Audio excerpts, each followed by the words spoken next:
Hello student, स्वागत है आपका आपके खुद के यूट्यूब चैनल विज्ञान बुद्धि में, जहां हम क्लास 9th के लिए पढ़ने जा रहे हैं विषय विज्ञान की मूल्यांकन कार्यपत्रक मतलब असेसमेंट वर्कशीट नंबर 5, जहां डेट है 16 सितंबर 2021। यहां पर आप लोग अपना नाम लिखेंगे, यहाँ पर कक्षा अध्यापक का नाम लिखेंगे।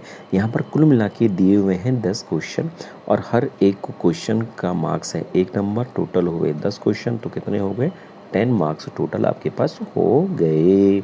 अच्छा, हर जितने भी क्वेश्चन दिए गए हैं, हर क्वेश्चन के 4 पार्ट दे रखे हैं, मतलब ये MCQ क्वेश्चन है, मल्टीपल चॉइस क्वेश्चन हैं, बहुविकल्पीय क्वेश्चन हैं।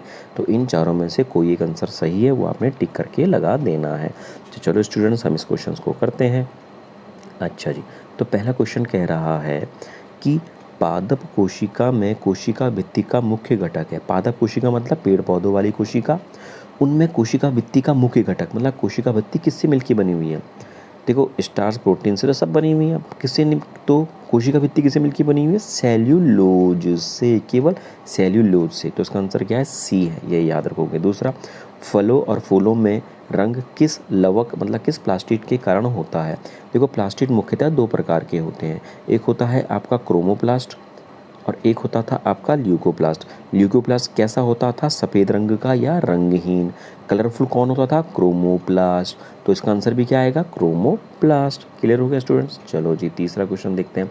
कह रहा है निम्नलिखित में से कौन से प्याज की कोशिका में उपस्थित होता है लेकिन कपोल मतलब चिक मतलब गाल की कोशिका में नहीं होता? गाल, हाँ, कपोल मतलब गाल जो होते हैं हमारे। तो गाल का मतलब क्या हो गया? जंतु कोशिका, है ना। और अनियन की बात कर रहे हैं, प्याज की बात करें, प्याज की कोशिका मतलब ये क्या हो गया? पादप कोशिका। तो पादप कोशिका में, जंतु कोशिका में अंतर आप लोगों को ध्यान में रखना है। क्या अंतर है? देखो, केंद्रक सब में होता है पादप कोशिका में, जंतु कोशिका में, कोशिका तरफ दोनों में होता है, प्लाज्मा झिल्ली भी दोनों में होती है। तो केवल क्या अलग है? कोशिका भित्ति, क्योंकि कोशिका भित्ति केवल किस में होती है? पादप कोशिकाओं में, जंतु में नहीं होती। तो इसका आंसर क्या है? ए इसका आंसर है। क्लियर हो गया स्टूडेंट? अच्छा जी, अब बात करते हैं चौथा, बहुत इंपॉर्टेंट क्वेश्चन है। इससे संबंधित क्वेश्चन तो पेपर में आना ही आना है। यदि हम लाल रक्त कणिकाओं को मतलब RBC को, रेड ब्लड सेल को निम्नलिखित विलयन में रख दें तो किस विलयन में कोशिकाओं का आकार बढ़ जाएगा? देखो, अति प्रासरण दाब में, अल्प प्रासरण दाब में या समप्रासरण दाब में? तो आंसर क्या है इसका? अल्प प्रासरण दाब में। जैसे ही हम अल्प प्रासरण दाब में रक्त कोशिकाओं को रखेंगे तो ये इनकी क्या हो जाएगी? फूल जाएंगी। क्या हो जाएंगी? फूल जाएंगी, बड़ी हो जाएंगी। क्यों? क्योंकि इनके अंदर पानी की सांद्रता क्या होती है? ज़्यादा। तो इसका आंसर क्या है? बी है। भैया बहुत इंपॉर्टेंट है, इससे संबंधित क्वेश्चन आएगा ही आएगा, ध्यान रखना। इसका आंसर है बी।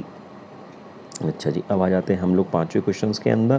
कह रहे निम्नलिखित में से कौन एक कोशिका उदाहरण है लेकिन एक पूर्ण जीव की तरह कार्य नहीं करता?